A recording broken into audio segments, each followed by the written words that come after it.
வணக்கம். நீங்கள் இணைந்திருப்பது வின் தமிழின் இரவு நேர பிரதான செய்திகளுடன். முதலில் தலைப்புச் செய்திகள். காணி பிரச்சினை கொலையில் முடிந்தது. சித்தங்கணியில் சம்பவம். மங்களவின் மரணத்தை முன்கூட்டியே தெரிவித்த பெண் பிக்கு. காணொளி வெளியாகி பரபரப்பு. பயங்கரவாத தடை சட்டத்தின் கீழ் கைதானவர்களை விடுவிப்பது தொடர்பில் ஆராய குழு நியமனம். இனி விரிவான செய்திகள். யாழ்ப்பாணம் வட்டுக்கோட்டை போலீஸ் பிரிவின் சித்தங்கணி கலைவாணி வீதியில் 49 வயதான ஆண் கொலை செய்யப்பட்டுள்ளார். இந்த கொலை இன்று காலை இடம்பெற்றுள்ளதாக போலீசார் தெரிவித்துள்ளனர். காணி பிரச்சினை தொடர்பில் இடம்பெற்ற வாய் தர்க்கம் கைகலப்பாக மாறி கொலை இடம்பெற்றுள்ளதாக போலீஸ் ஊடகப் பிரிவு கூறியுள்ளது. கோவிட் தொற்றுக்குள்ளான நிலையில் வைத்தியசாலையில் அனுமதிக்கப்பட்டு தேறி வந்த நிலையில் நேற்றைய தினம் திடீரென ஏற்பட்ட மாரடைப்பு காரணமாக முன்னாள் அமைச்சர் மங்கள சமரவீர உயிரிழந்துள்ளார். இந்த நிலையில் அவரது மரணம் தொடர்பில் முன்கூட்டியே பெண் பிக்கு ஒருவர் தெரிவித்த காணொளி வெளியாகி பரபரப்பை ஏற்படுத்தியுள்ளது. கண்டி பல்லேகலையில் உள்ள கோதமி விகாரையின் பிரதான பெண் பிக்குவாகிய கம்மட்டாச்சாரி கோதமி தேரர் கடந்த ஜூலை மாதம் 3ஆம் தேதி சமூக வலைதளம் ஒன்றில் நடத்தப்பட்ட நேர்காணலில் பங்கேற்றிருந்தார். இதன்போது கருத்து வெளியிட்டிருந்த அவர், இலங்கையில் அனைவராலும் அறியப்பட்ட பிரபல அரசியல்வாதி மரணிக்கப் போகின்றார். அவர் அரசியலுக்கு ஆற்றிய சேவை மதிக்கத்தக்கது. உலகமும் அவர் பற்றி பேசும் என்று குறிப்பிட்டிருந்தார். இந்நிலையில் மங்கள சமரவீர நேற்று உயிரிழந்துள்ளார். இதன்படி அவர் முன்னாள் அமைச்சர் மங்கள சமரவீரரை பற்றியே ஆருடம் வெளியிட்டிருந்ததாக பலரும் தெரிவித்து வருகின்றனர். பயங்கரவாத தடை சட்டத்தின் கீழ் கைது செய்யப்பட்டு தடுத்து வைக்கப்பட்டுள்ள கைதிகளை விடுதலை செய்வது அல்லது பிணை வழங்குவது தொடர்பில் ஜனாதிபதி பரிந்துரை செய்வதற்காக ஆலோசகர் குழு ஒன்று நியமிக்கப்பட்டுள்ளது. 1979ஆம் ஆண்டு 48ஆம் இலக்க பயங்கரவாத தடை சட்டத்தின் 13ஆம் சரத்திற்கு அமைய ஜனாதிபதி கோட்டபாய ராஜபக்சவினால் ஆலோசகர் குழு நியமிக்கப்பட்டதாக ஜனாதிபதியின் சட்டப்பிரிவு பணிப்பாளர் நாயகம் உயர் நீதிமன்ற சட்டத்தரணி ஹரிஸ் குப்த ரோஹணதீர குறிப்பிட்டுள்ளார். முன்னாள் பிரதம நீதியரசர் அசோக டி சில்வாவின் தலைமையிலான இந்த குழுவில் ஓய்வு பெற்ற மேல் நீதிமன்ற நீதிபதி AAR ஹேயந்துடுவ மற்றும் ஓய்வு பெற்ற சொலிசிட்டர் ஜெனரல் சுகத கம்லத் ஆகியோர் நியமிக்கப்பட்டுள்ளனர்.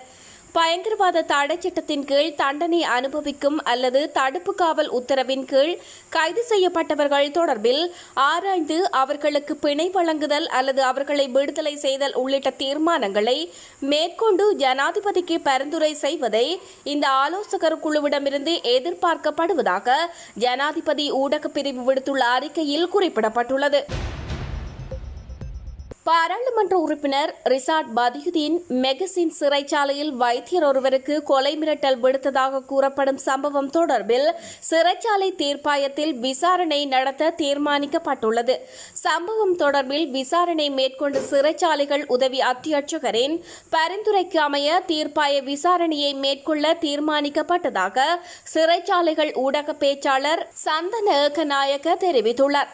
சிறைச்சாலைகள் கட்டளை சட்டத்தின் 87 முதலாம் பிரிவிற்கு அமைய சிறைச்சாலைக்குள் ஏதேனும் குற்றச்செயலில் ஈடுபட்ட ஒருவரை சிறைச்சாலைகள் தீர்ப்பாயத்தில் விசாரணை செய்வதற்கான ஏற்பாடுகள் காணப்படுகின்றன. அதற்கமைய வைத்தியரை அச்சுறுத்தியமை தொடர்பிலான விடயத்தை தீர்ப்பாயத்தின் முன் சமர்ப்பிக்க எதிர்பார்ப்பதாகவும் நீதவான் ஒருவரினால் சிறைச்சாலைகள் தீர்ப்பாயத்தில் விசாரணை மேற்கொள்ளப்படும் எனவும் சிறைச்சாலைகள் ஊடக பேச்சாளர் கூறியுள்ளார். தாலிபான்கள் ஆப்கானிஸ்தானை கைப்பற்றியதை அடுத்து ஆப்கானிஸ்தானுக்கான நிதியுதவிகளை உலக வங்கி இடைநிறுத்தியுள்ளது. ஆப்கானிஸ்தானில் மேற்கொள்ளப்படும் செயற்றிட்டங்களுக்கான நிதியுதவிகளை உலக வங்கி இடைநிறுத்தியுள்ளது. தாலிபான்கள் ஆட்சியை கைப்பற்றியமை ஆப்கானிஸ்தானுடைய அபிவிருத்தி வாய்ப்புகளில் குறிப்பாக பெண்களுக்கானவற்றில் ஏற்படுத்தியுள்ள தாக்கம் தொடர்பில் கவலை கொண்டுள்ளதாகவும் உலக வங்கி சுட்டிக்காட்டியுள்ளது.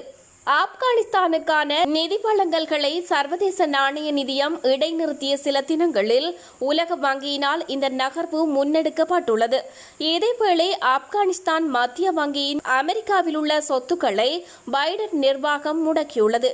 எவ்வாறாயினும் கடந்த 10 நாட்களில் 70,000க்கும் மேற்பட்டவர்கள் ஆப்கானிஸ்தானில் இருந்து வெளியேறியுள்ளமை குறிப்பிடத்தக்கது.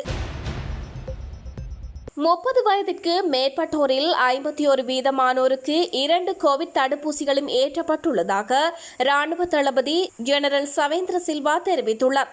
60 வயதிற்கு மேற்பட்டோர் விரைவில் தங்களுக்கான தடுப்பூசிகளை பெற்றுக்கொள்ள வேண்டும் என அவர் குறிப்பிட்டுள்ளார். நாட்டின் பல பகுதிகளில் தடுப்பூசி ஏற்றல் நடவடிக்கை இன்றும் முன்னெடுக்கப்படுகின்றது. எதிர்வரும் 31ஆம் திகதியின் பின்னர் ஆப்கானிஸ்தானில் தமது நாட்டு படைகள் நிலைநிறுத்தப்படும் என கனேடிய பிரதமர் ஜஸ்டின் ட்ரூடோ தெரிவித்துள்ளார். அமெரிக்க படைகள் ஆப்கானிஸ்தானை விட்டு வெளியேறுவதற்கு வழங்கப்பட்ட கால எல்லை எதிர்வரும் 31ஆம் திகதி முடிவடையும் நிலையில் கனேடிய பிரதமர் குறித்த அறிவிப்பை வெளியிட்டுள்ளார்.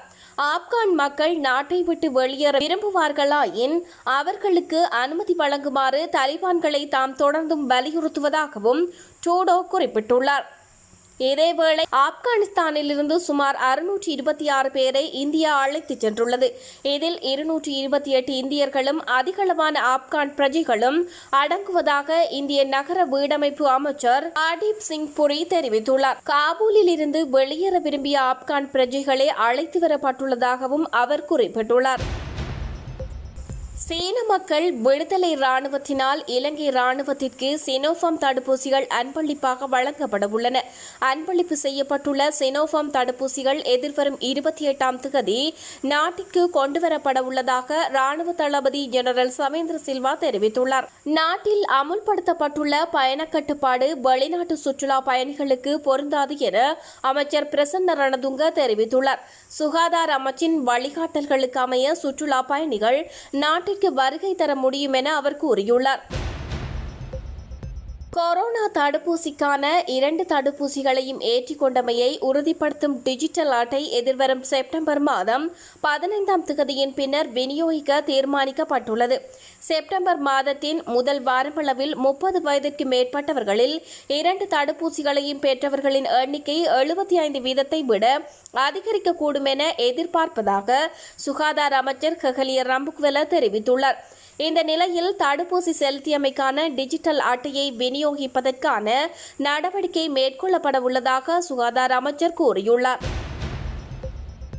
இலங்கை மக்கள் மீது பல்வேறு சுமைகளை சுமத்தியுள்ள தற்போதைய ராஜபக்ச ஆட்சிக்கு எதிராக ஸ்ரீலங்கா மக்கள் ஒன்றிணைந்து எதிர்ப்பை வெளியிட வேண்டும் என தென்னிலங்கையின் பௌத்த தேரரான தேவால்கிந்த அஜித தேரர் கோரிக்கை விடுத்துள்ளார். கொலைகள் கொள்ளைகளுக்கு பொறுப்பு கூற வேண்டியவர்களை அதிகாரத்திற்கு கொண்டு வந்ததால் மக்கள் பல்வேறு துன்பங்களை அனுபவிக்க வேண்டிய சூழல் ஏற்பட்டுள்ளதாக தனது ஃபேஸ்புக் பக்கத்தில் வெளியிட்டுள்ள காணொளியில் அவர் குறிப்பிட்டுள்ளார். உயிர்த்த ஞாயிறு தாக்குதலுடன் சம்பந்தப்பட்ட குற்றவாளிகளுக்கு தண்டனை வழங்கப்படும், அவர்களை தூக்கிலிடுவோம் என கூறித்தான் இவர்கள் ஆட்சிக்கு வந்தார்கள். ஆனால் இன்று என்ன நடக்கின்றது? உயிர்த்த ஞாயிறு தாக்குதல் பற்றி பேச்சே இல்லை. இந்த அரசாங்கம் ஆட்சிக்கு வந்து நாட்டை அபிவிருத்தி செய்யும். இவர்கள் வந்தால் இனப்பிரச்சினை இருக்காது, தீவிரவாதம் இருக்காது, இனவாதம் இருக்காது, அனைவருக்கும் சட்டம் பொதுவாக செயற்படுத்தப்படும், குற்றவாளிகளுக்கு இடம் இருக்காது, வெளிநாடுகளை போன்று ஒரு சிறந்த நாடாக இலங்கையும் மாறும் என்று நம்பி கோட்டபாய ராஜபக்சவை மக்கள் ஆட்சிக்கு கொண்டு வந்தார்கள். இது ஒரு கண்கட்டி வித்தை. இவர்களை ஆட்சிக்கு கொண்டு வராதீர்கள் என நாங்கள் அன்றே சொன்னோம். பல கொலைகளுடன் தொடர்புடையவர்கள் இவர்கள், பல மோசடிகளுடன் தொடர்புடையவர்கள் இவர்கள், பல கொள்ளைகளுடன் தொடர்புடையவர்கள் இவர்கள், நாட்டு மக்கள் மீது அன்பில்லாதவர்கள் இவர்கள், வெளிநாடுகளில் பல வியாபாரங்களை செய்பவர்கள். ஆகவே இவர்களை ஆட்சிக்கு கொண்டு வர வேண்டாம். இவர்கள் ஆட்சிக்கு வந்தால் நாட்டு மக்கள் பல்வேறு பிரச்சனைகளுக்கு முகம் கொடுக்க நேரிடும் என நாம் அன்றே சொன்னோம். ஆனால் நாம் சொன்னதை கேட்காமல் மக்கள் இவர்களுக்கு ஆட்சி பலத்தை கொடுத்தார்கள். தற்போதைய ஜனாதிபதிக்கும் இந்த அரசாங்கத்திற்கும் இந்த ஈஸ்டர் தாக்குதலோடு தொடர்பு உள்ளது என ஒரு கதை கூறப்படுகின்றது. ஆட்சியை கைப்பற்றி செய்த ஒரு செயல் என பேசப்படுகின்றது. இதனால் கர்தினால் இப்பொழுது இந்த விடயத்தை சர்வதேசத்தின் கவனத்திற்கு எடுத்து சென்றுள்ளார்.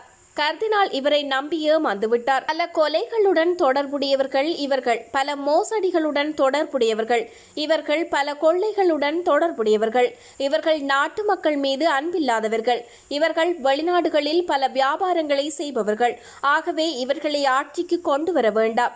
இவர்கள் ஆட்சிக்கு வந்தால் நாட்டு மக்கள் பல்வேறு பிரச்சனைகளுக்கு முகம் கொடுக்க நேரிடும் என நாம் அன்றே சொன்னோம். ஆனால் நாம் சொன்னதை கேட்காமல் மக்கள் இவர்களுக்கு ஆட்சி பலத்தை கொடுத்தார்கள். தற்போதைய ஜனாதிபதிக்கும் இந்த அரசாங்கத்திற்கும் இந்த ஈஸ்டர் தாக்குதலோடு தொடர்பு உள்ளது என ஒரு கதை கூறப்படுகின்றது. ஆட்சியை கைப்பற்றி செய்த ஒரு செயல் என பேசப்படுகின்றது. இதனால் கர்தினால் இப்பொழுது இந்த விடயத்தை சர்வதேசத்தின் கவனத்திற்கு எடுத்து சென்றுள்ளார். கர்தினால் இவரை நம்பி ஏமாந்துவிட்டார். அவர் மாத்திரமல்ல, இந்த ஜனாதிபதியை நம்பிய அனைவருமே இன்று ஏமாந்து விட்டனர். நாளை ஒரே நேரத்தில் 50,000 பேர் ஒன்றாக வீதியில் இறங்கி இவருக்கு எதிராக ஆர்ப்பாட்டம் செய்தால் ஆப்கானிஸ்தான் ஜனாதிபதியை விட வேகமாக இவர் நாட்டை விட்டு அமெரிக்காவிற்கு ஓடிவிடுவார். மக்களுக்கு அதை செய்ய முடியும். அந்த பலம் மக்களிடம் உள்ளது. ஆனால் மக்களுக்கு அது தெரியவில்லை. இந்த கோட்டபாயவிற்கும் நீங்கள் பயப்பட தேவையில்லை. உங்கள் பலத்தை தான் அவருக்கு நீங்கள் கொடுத்துள்ளீர்கள். ஆகவே அச்சமடைய தேவையில்லை என தெரிவித்துள்ளார். காணி பிரச்சினை கொலையில் முடிந்தது. சித்தங்கேணியில் சம்பவம். மங்களவின் மரணத்தை முன்கூட்டியே தெரிவித்த பெண் பிக்கு, காணொளி வெளியாகி பரபரப்பு. பயங்கரவாத தடை சட்டத்தின் கீழ் கைதானவர்களை விடுவிப்பது தொடர்பில் ஆராய குழு நியமனம்.